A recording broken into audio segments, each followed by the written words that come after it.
ঈশ্বৰৰ প্ৰশংসা হওক। সৰ্বপ্ৰথমতে মোৰ সৃষ্টিকৰ্তা প্ৰভু যীশু পিতাক সেৱা আৰু শ্ৰদ্ধা জনাইছোঁ আৰু মহান গুৰু পিতা গুৰুমাক সেৱা শ্ৰদ্ধা আৰু প্ৰণিপাত জনাইছোঁ।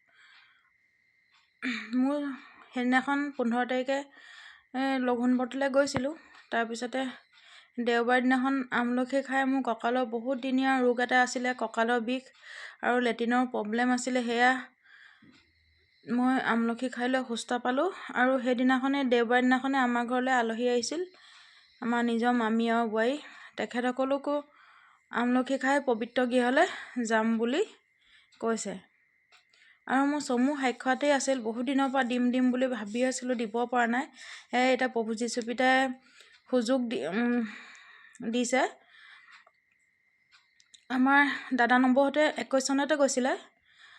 তাৰপিছতে তালৈ গৈ লৈ পেলাই ঘৰত আহি পেলাই নবৌৱে লঘোণবৰত দি পেলাই পুত্ৰ সন্তান এটি জন্ম হৈছিল। সেই মোৰ ভতিজাটোৰ নাম চিমুন। সকলোৱে দেখ দেখি মিলিয়ে চিমুন নাম দিছিল। সেয়া পবিত্ৰ গৃহলৈ যাব পৰা নাই নবৌ আৰু ভতিজাটো। সময় সুবিধা পালে লৈ যাম বুলি আশা থাকিল। প্ৰেইজডালত ঈশ্বৰৰ প্ৰশংসা হওক। সকলোৱে প্ৰাৰ্থনাত লাগি থাকিব আৰু প্ৰভুক সদায় কাকুতি মিনতি কৰি সদায় প্ৰাৰ্থনা কৰিব। প্ৰেইজডালত সকলোৰে প্ৰাৰ্থনা যীশু পিতাই শুনিব। প্ৰেইজডালত ঈশ্বৰৰ প্ৰশংসা সৰ্বপ্ৰথমে সৃষ্টিকৰ্তা ঈশ্বৰক কোটি কোটিবাৰ ধন্যবাদ জনাইছোঁ। দ্বিতীয়তে মহান গুৰুজনাই সেৱা জনাই গুৰুমাক সেৱা জনাই মই জীৱনটো সাক্ষ্য ক'ব ওলাইছোঁ। প্ৰভু মোক ভুল কুটি হ'লে ক্ষমা কৰিবা। যোৱাকালি বিশ্ৰামবাৰে পবিত্ৰ গৃহত গুৰুজনাই যে নাচিব দিছিলে টুটুমণি আৰু দেউৰী গীতটো, প্ৰভু সেই গীতত মই নাচিছিলোঁ, কিন্তু বহুত ভাল লাগিছিলে, পাতলা লাগি গৈছিলে গাটো। মই নিজে অনুভৱ কৰিছিলোঁ, ইমান হালকা লাগিছে আজি মোৰ গাটো। তাৰপিছত গুৰুজনাই সাক্ষ্য দিব ক'লে, মই নিদিলোঁ সাক্ষ্যটো। অকল সেই সাকে কি ক'ম বুলি নুঠিলোঁ। আজি আহি মোৰ গোটেই গাৰ বিষ, মই উঠিব পৰা নাই আৰু ইমানেই ঠাণ্ডা হৈছে। মই নিজৰ দেহাটো কি হৈ গৈছে মই নিজে নাজানিছোঁ। প্ৰভু মই মাকো মণ্ডলীৰ পৰা কৈছোঁ, মোৰ নাম ৰীতা দাস, মোক ক্ষমা কৰিবা প্ৰভু, হে প্ৰভু ক্ষমা কৰিবা। ঈশ্বৰৰ প্ৰশংসা হওক। মই উষা চুতীয়া কৈছোঁ, পাঠাকো মণ্ডলীৰ পৰা। 15 তাৰিখ দেওবাৰে পিতাই যি আমলখিত আশীৰ্বাদ কৰি দিছিলে, সেই আমলখি খাই মোৰ কঁকালৰ বিষটো সুস্থ হ'ল আৰু যি গেছৰ প্ৰব্লেম আছিলে, সেই গেছৰ প্ৰব্লেমটো মই ভাল পাইছোঁ। আৰু মোৰ মানুহজনৰ মাথা বিষ হৈ আছিলে, তেখেতেও আমলখি খাই মাথা বিষটো সুস্থ হ'ল। এই মোৰ সাক্ষ্য।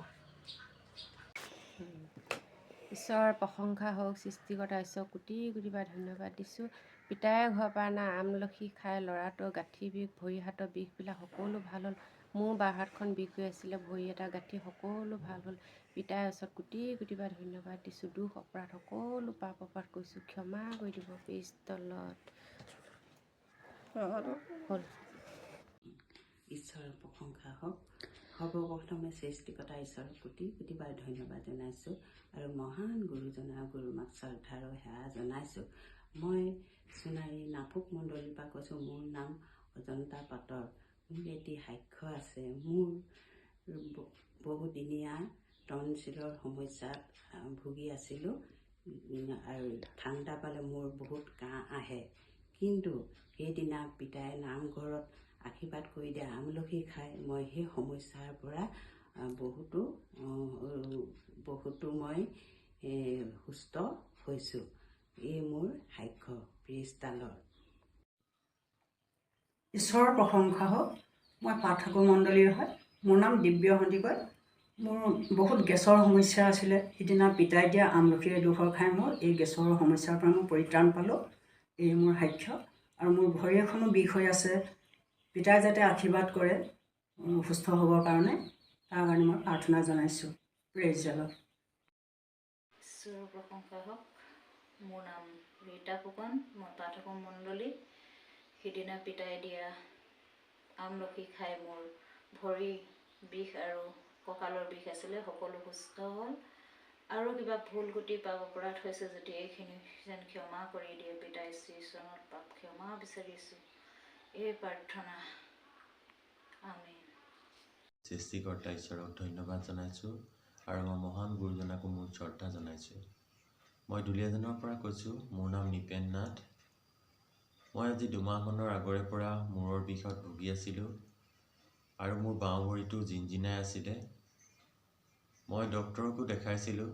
ডক্তৰৰ চিকিৎসাটো মই ঔষধ খাই আছিলোঁ যদিও মই সুস্থ হোৱা নাছিলোঁ। মই মনতে ভাবিছিলোঁ পবিত্ৰ গৃহলৈ গ'লে মই ৰোগৰ পৰা সুস্থ হ'ম বুলি, আৰু তেনেদৰে মই 13 তাৰিখে পবিত্ৰ গৃহলৈ গৈছিলোঁ।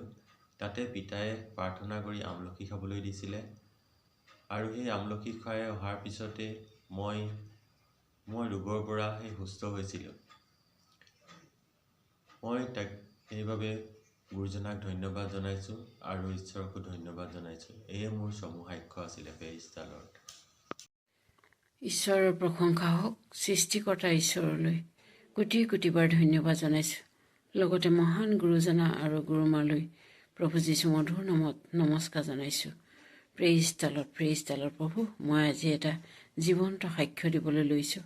সাক্ষ্যটি হৈছে আমলখি খোৱাৰ। পিতাই গৃহত 15 ফেব্ৰুৱাৰীত আমি যি সকলো দাগ দেখিয়ে মাটিৰ কাম কৰিছিলোঁ, সেই তেতিয়াই মোৰ অলপ ভাগৰ লাগিছিল, আৰু যেতিয়া মই 2টা আমলখি খাইছিলোঁ পিতাই গৃহৰ, সেই আমলখি খাই মোৰ ভাগৰ নাইকিয়া হৈছিল আৰু গাটো খুব পাতল অনুভৱ কৰিছিলোঁ। আৰু মনতে ভাবিছিলোঁ হয়তো সেই আমলখিত ঈশ্বৰৰ আশীৰ্বাদ আছে। আৰু যেতিয়া গুৰুজনাই প্ৰাৰ্থনাত কৈছিল যে আজি সকলো দাগ দেখি ঈশ্বৰে আমলখিৰ যোগেদি আশীৰ্বাদ কৰিছে, তেতিয়া ঈশ্বৰলৈ মই কোটি কোটিবাৰ ধন্যবাদ জনাইছিলোঁ। লগতে মহান গুৰুজনালৈও শতকোটি প্ৰণাম আৰু ধন্যবাদ জনাইছিলোঁ, কিয়নো তেওঁৰ যোগেদি আমি যি শক্তি পাইছোঁ, প্ৰভু যি জ্ঞান বুদ্ধি পাইছোঁ, সেয়া প্ৰভু সদায় যেন ঈশ্বৰে তেওঁক দিয়ক, এয়ে প্ৰাৰ্থনা। আৰু সকলো দাগ দেখি যাতে তেওঁ পৰিচাৰ্য কাম আমি কৰিব পাৰোঁ, তাৰ বাবে আমাক সদায় যেন ঈশ্বৰে এইদৰে ধৰি ৰাখে, তাৰ বাবে ঈশ্বৰৰ ওচৰত প্ৰাৰ্থনা জনাইছোঁ।